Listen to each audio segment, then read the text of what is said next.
Hey friends, good morning. It is a beautiful and a glorious day in the neighborhood. Thank you for joining me at a soul table to have a little bit of spiritual grub together. As you know, my wife and I co-pastor Lake Providence and Tallulah First Methodist churches along the Mississippi Delta in Northeast Louisiana. It's a blessing to be with you today to talk about the Lord. We are still in the Minor Prophets. We continue talking about Micah today.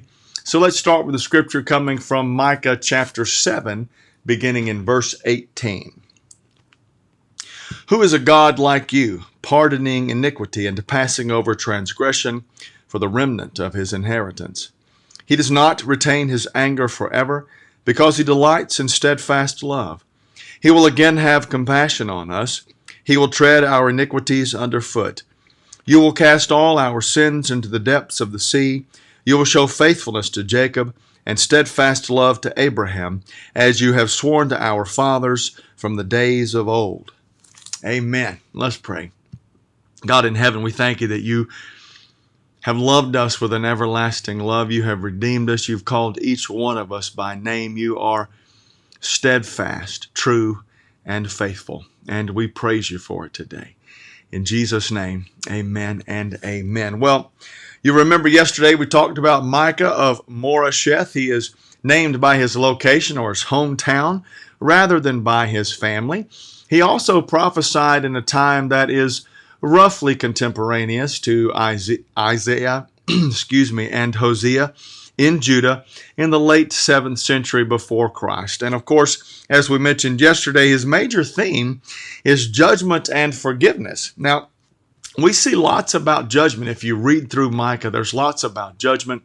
Judah has not operated with righteousness and justice, and they are in trouble for it. They have rejected God. They have rejected God's overtures, calling them to repentance, to change, and to be different, and they haven't done it. Now, what we see in Micah 7 is sort of a turn and a change. Micah knows that these folks are going into exile just like Isaiah and Hosea did. They are headed into exile.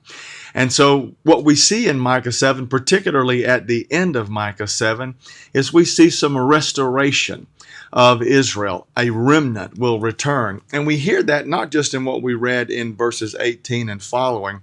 We see that beginning in chapter 7, verse 14. And I just want to give you this verse right quick. It says, "Shepherd your people with your staff, the flock of your inheritance, who dwell alone in a forest in the midst of a garden land. Let them graze in Bashan and Gilead as in the days of old." And it's that shepherd image that we've heard in other prophets we've discussed. God is going to shepherd his people. God is going to gather them, gather the outcast, gather the flock, call them together, and take care of them in a beautiful and garden land. And so there's this idea that once they've gone into exile and once they have suffered through the exile, God will gather them back into the land and do what he had promised to do with them, which is take care of them, be their shepherd. And so when we get to verse 18, there's this great question from Micah. Who is a God like you, pardoning iniquity and passing over transgression for the remnant of his inheritance? And it's a question about who is this God? How do we know him? How do we understand him? And Micah gives us a very clear picture of who this God is. He will not retain his anger because he delights in steadfast love. That word chesed. He will have compassion on us. He will forgive us. He will tread our iniquities underfoot, casting all of our sins into the depths of the sea. And so it's this wonderful image that all of the sinfulness of Israel and Judah will be forgiven. It will be forgiven, and all of those sins will be cast into the depths of the sea. It's this beautiful image. For the remnant who have survived, they will receive this from the Lord. And it's not because they've been in exile. It's not because they repented or they were sorrowful for their sins. It's not any of that.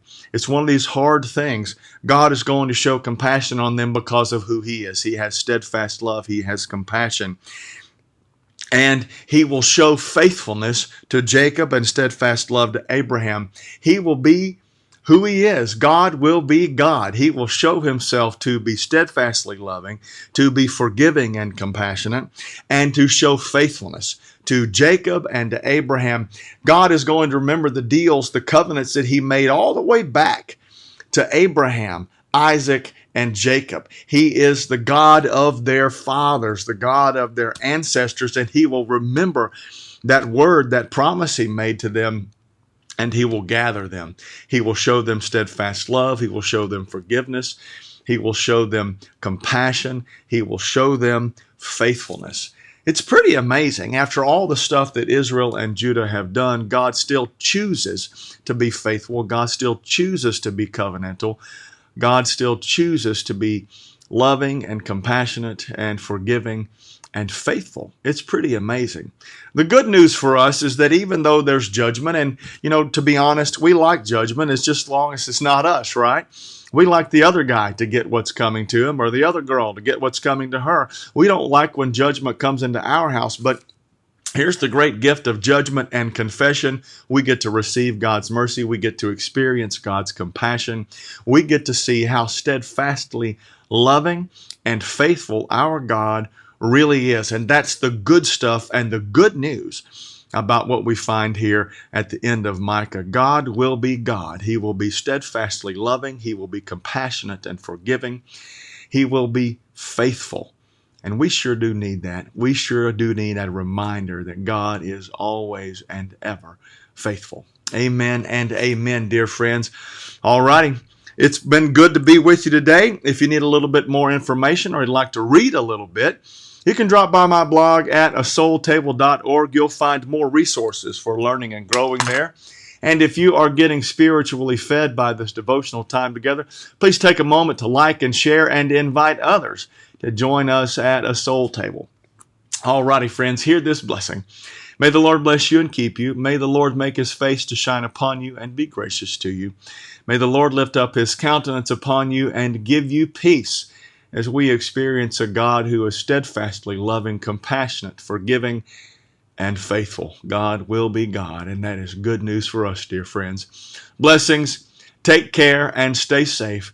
And I'll see you at a soul table tomorrow.